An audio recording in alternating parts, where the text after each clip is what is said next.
welcome back. So I am with my friend Mel. Introduce yourself. Hi everyone, I'm Mel. Yes, we've known each other since primary school, so we don't see each other a lot now because you live probably, what, 8 hours away now?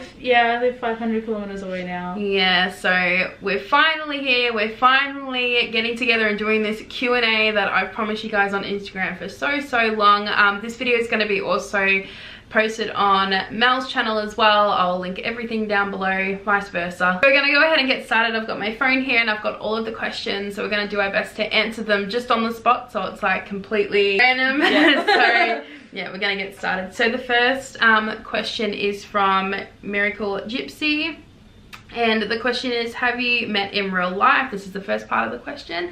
So obviously yes, we've met in real life. Yeah, grade 3 I think it was. Grade 3 or grade 4? Yeah, it was grade 3. Yeah, so we did. We met in primary school and then through to high school we remained friends, and we still do now. So yeah.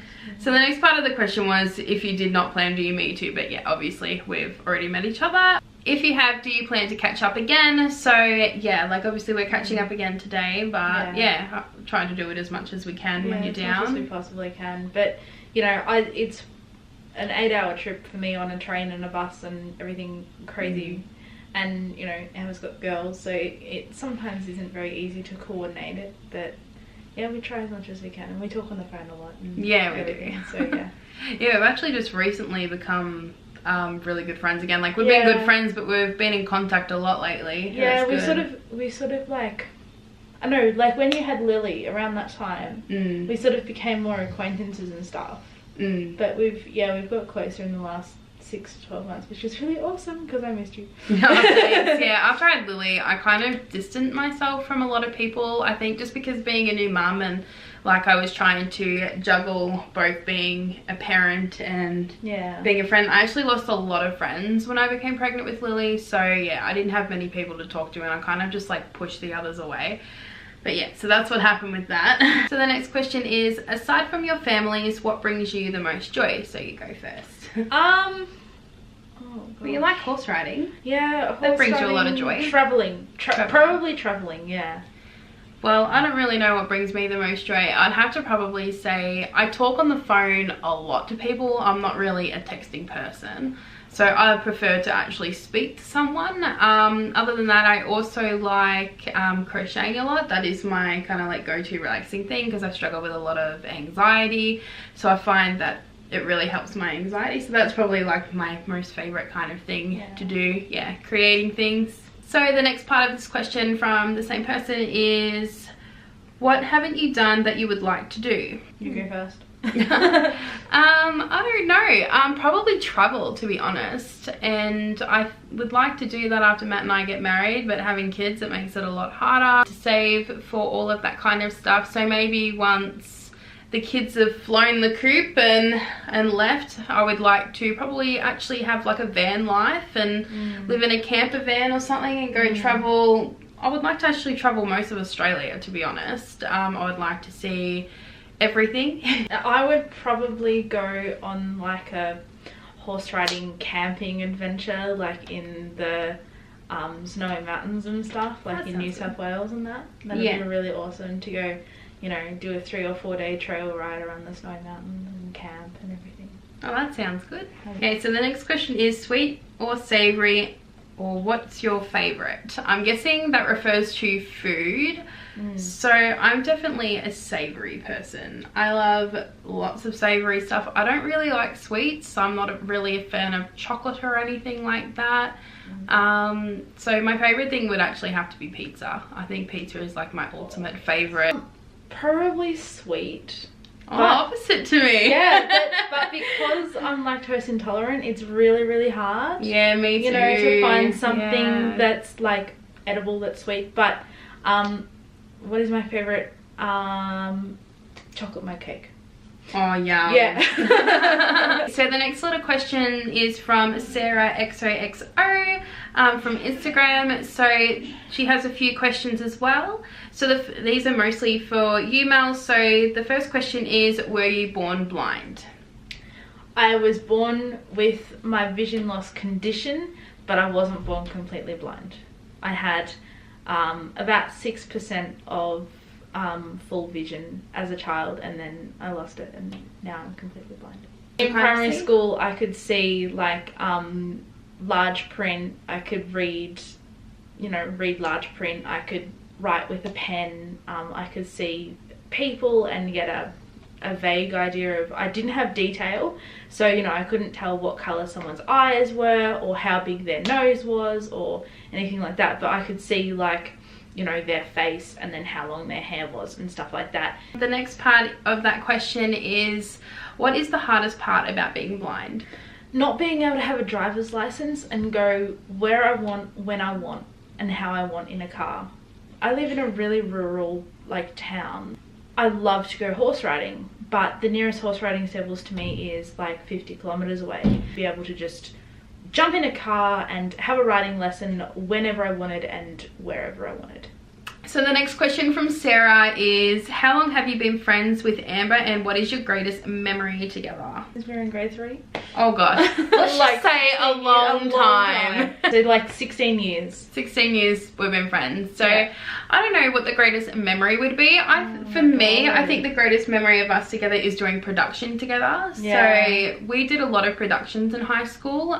It was really, really fun. I really loved production because you could just be yourself. So what is your greatest memory? Oh gosh, I don't know. Probably just like all the sleepovers that we've had. Yeah, because we used to like literally live around the... No, my favorite memory is probably when you broke your leg that time. Oh my gosh. And you and Jordan used to come over because we had a pool in our old house, and so Amber and her little brother Jordan used to come over and swim in the pool, and it helped with the recovery of Amber's leg. Yeah. So that was really fun, but I don't know, just like all the sleepovers we've had. The next user is from Jessica. So, and she asks, what is something you admire about each other? She's an awesome mum. Aw, thanks, Mel. I love how, I don't know, how like interactive you are with the girls. Yeah. And how mature, well, it's a bit hard for Ella to be mature because she's only 10 months old, but how mature Lily is. Yeah, she's an awesome mum. Oh, thank you, Mel. One thing that I admire the most about you is just how open you are, how friendly you are, and being my friend for all of these years. You've always been so loyal and always helped me when you can. Yeah, it's always been nice to have you there. Yeah. So that's probably, my answer. I'm sorry, this being on the spot, you can't really think. No. Like everything. We'll probably finish this video and I'll think about 100 more things. Oh my gosh, that we could have said. I know, there's just so many things. So if you could switch lives with any celebrity for 24 hours, who would it be? So you can go first. That's a real toss-up. I'm gonna say Maria Sharapova. I don't even know who that is. She's a tennis player.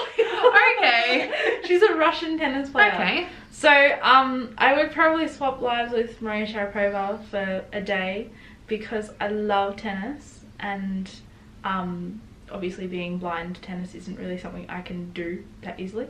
I used to play blind tennis, but it's sort of, not happening anymore.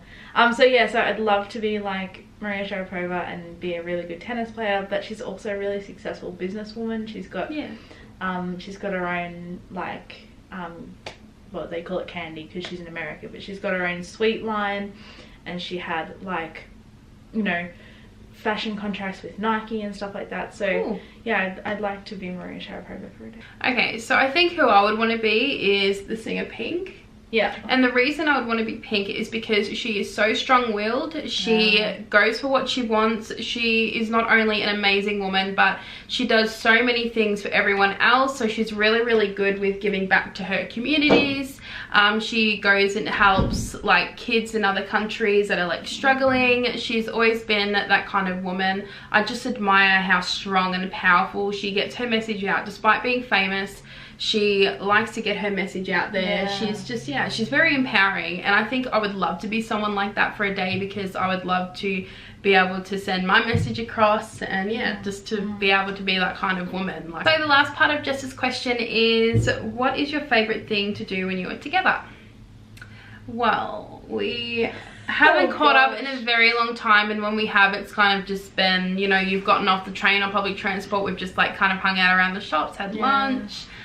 But yeah, like doing something like this, just hanging out around, like talking to each other, just relaxing. I would say, if you asked me that question, you know, when we were still at school, I would say my favorite thing to do together was we used to sing to like music a lot. Just hang out and talking and singing and to be kids again. Yeah. That would be so great. It would be awesome. I would love to be kids again. Yeah, like going over to your house and stuff is so much in fun. So when we were little, we would pick my brother up from primary school when he was still going to a primary school locally, and it wasn't too far from the high school. So Mel was really, really nice, and she would walk with me to pick my brother up because I used to hate it. When I look back, I don't know why I did.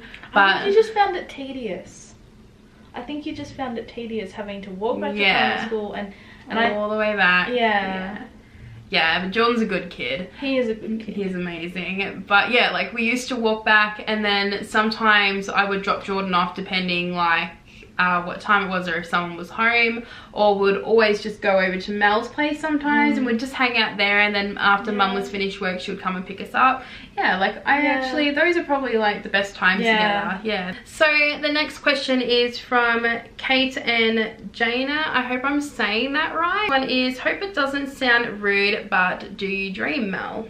Yes, I do. And when I have dreams, especially about people and things that I've known for a long time and seen for a long time, I can still see them.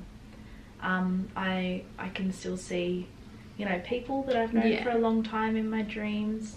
I can still see, like, I had a dream last night about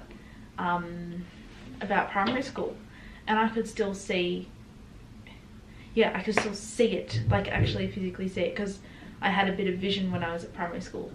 So, you know, if it's a dream about people and things I saw when I was younger, I can still see in my dreams as much as I could then. Yeah, that must be so amazing. Yeah, it's to be able to do that. And then you wake up in the morning, it's like, hang on, you can't did that actually happen, or was I imagining that? Does that kind of upset you a bit when you wake up and you kind of find that? No, it's just like weird. You know, in that first kind of couple of minutes after you wake up, going, oh my gosh, you know, was that real? But so I do dream. I see, I smell, I feel, and everything like that in my dreams. Alright, next question is from Beck Jane at 13. So this is for you, Mel. So, Mel, are your other senses heightened? Okay, the long answer to that is they are, but not automatically. There's a lot of people believe that as soon as it's lights out with your vision, you can automatically feel, taste, smell, and hear like 10 times better. That's not true. You have to train yourself to like be able to read Braille and to be able to echolocate, and to be able to, so echolocate is like hear walls and doors and stuff when you're going to walk into them, so like the sound bounces off them and you can hear them. Oh wow. Yeah, so you don't automatically like get those senses, you have to practice. The next question is, what's your favourite place to visit? For me, I'd actually have to say the Grampians. Like, I really like going there. I just like camping and stuff like that, and doing trail walks, or actually going to Hanging Rock. My favourite place to visit used to be the town where I now live, which is Mildura. No, if I had to say somewhere other than where I live, it'd probably be we're on a cruise ship. Just like being actually on the cruise ship is my favourite place to be. The next question is, do you have a service animal, Mel? Yes, I do. His name is Darcy. He's over there in the corner. So he's a guide dog from Guide Dogs Victoria. He's nearly 8 years old, and I've had him for just 2 months shy of 6 years. Alright, so the next part of that question towards your service animal is, did it take a long time for you to trust Darcy? It did. It took a long time for me to trust him, and then it took a long time for me to re-trust him after I lost more vision. So the very last question that we have for this Q&A is actually for me. So it is, how did Matt propose? So I don't even think I've told you. Yeah, you did. I did? Yeah, you put a post on Facebook, I was going to say. A post on Facebook. Yeah, it was a while ago. So we are finally getting married next year. But how Matt actually proposed is, it was really, really low. I wouldn't call it low-key, but it was quite low-key, which is what I like. I don't like heaps of attention on me. So I guess I'm kind of glad how he did it. But we just went to like this massive, it was kind of like, I don't even know what the place is called. This big buffet thingy we eat, it's like really nice. And then there's also like all of the pokies and stuff. But he took me outside to this nice little area, and it was so funny because there was like an old man like in the corner just like casually on his phone. It was so funny. But he kind of just like, and I had a feeling all day that he was going to propose to me because he wanted to just like randomly take me out. And I'm like, this is weird. It was after we'd had Lily. And yeah, he pretty much took me out there. He gave like a little speech about how much he loves me and that he'd be honored if I would be his wife. And he got down on one knee and he opened the box, and there was the ring, and he proposed to me, and obviously I said yes. Yeah. So that was pretty much it. Like, it wasn't too over the top, but he had actually told the place where, and the funny thing is, I changed where we wanted to have dinner last minute. So he wanted to take me somewhere else, like somewhere nicer, and I said, no, I don't want to really eat there. So it would have been nicer, but because I picked somewhere else. But when I was sitting waiting at the table, he actually disappeared somewhere, and I didn't know where he went. But it turns out he talked to the staff about what he was going to do, and then when we came back in, they all congratulated us, and everyone like clapped, and it was really cool. And then we got wine on the house, so they gave us some wine. So, alright guys, so that is our Q&A. I hope you enjoyed it. So this is going to be on both Mel and I's channel because, yeah, obviously there were questions for both of us. So yeah, we're going to post it on both of them. So make sure you click all the links down below. Subscribe to each of our channels if you want to. And I hope you enjoyed this video. Thanks for watching, guys. Alright guys, well thank you so much for watching, and we'll see you in the next video. Bye. Bye.